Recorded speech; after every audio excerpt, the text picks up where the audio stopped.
गरपुरस्थित जिलापालଙ୍କ आवासिक कार्यालय निकटରେ इंटरनेशनल एजुकेशन एंड रिसर्च तरफରୁ मदर तेरेसा शिक्षानुष्ठान उद्घाटित हो जाइछि।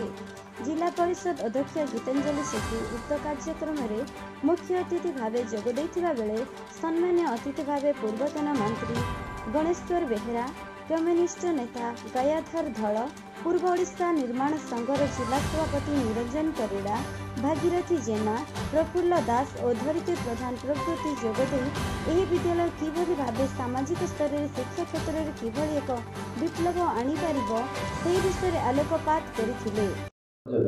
सौम्य रंजन धल, mother Teresa charitable trust chairperson. कौन कहबे आज जो नूतन स्कूल आरंभ करा गला जनसाधारण प्रति उत्सर्ग करा गला कौन कहबे?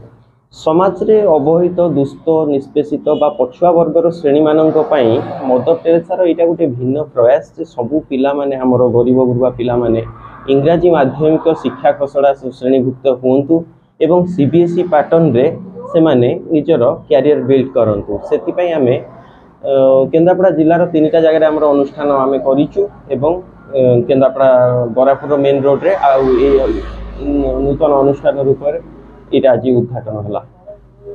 कौन रखे भविष्य वार्ता पिला पाठ पढ़ले कौन आप सहयोग करते? पिला माने केवल पाठ्य खसड़ा सहित भारतीय संस्कार उपरे, योग उपरे, क्रीड़ा उपरे ए सबु प्रकार शिक्षा तालीम प्राप्त शिक्षक शिक्षयित्री द्वारा प्रदान करा जीवो।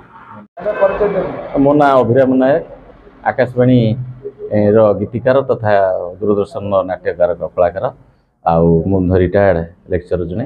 तेबे आज बहुत खुशी सौम्य बाबू जने कल्चरल फंक्शन गोटे रिसर्च अथॉरिटी आउ समाज सेवी पिला दिनरू आउ नीरव बाबू मध्य जने समाज सेवी हिसाब रे मुंता केन्द्रापड़ा जानिछि। गोटे सौभाग्य कथा आज से सब संकल्प नहीं मु आज स्टेटमेंट ताकू नौथली बुझुथली जे आज से जो मदर टेरेसा विद्यालयटी खोला जाउछि इंग्लिश मीडियम स्कूल अवहेलित जो मान निष्पेषित लोक उद्देश्य करा जाउछि ए समाज गोटा बृहत्तर स्वार्थ केन्द्रापड़ा आसीबो। या सहित से सर्वांगीन विकास पाई जो समाज संस्कार जो आम भितर अच्छी भारतर संस्कार से कार्यक्रम को आ भितर एजुकेशन रे सह पाठ्यक्रम हिसाब से नहीं तथा क्रीड़ा आउ विभिन्न संगीत कला कार्यक्रम नृत्य कार्यक्रम पिला मानकु किमि नृत्य आउ नाटक माध्यम से शिक्षा देवे।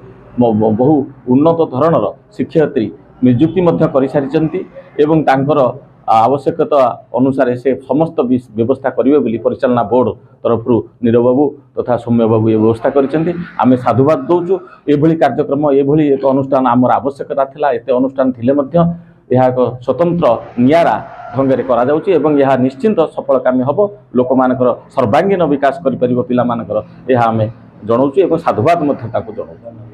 पूर्व ओडिशा ब्यूरो चीफ देवाशीष स्वाईं का रिपोर्ट, निर्मल टीवी।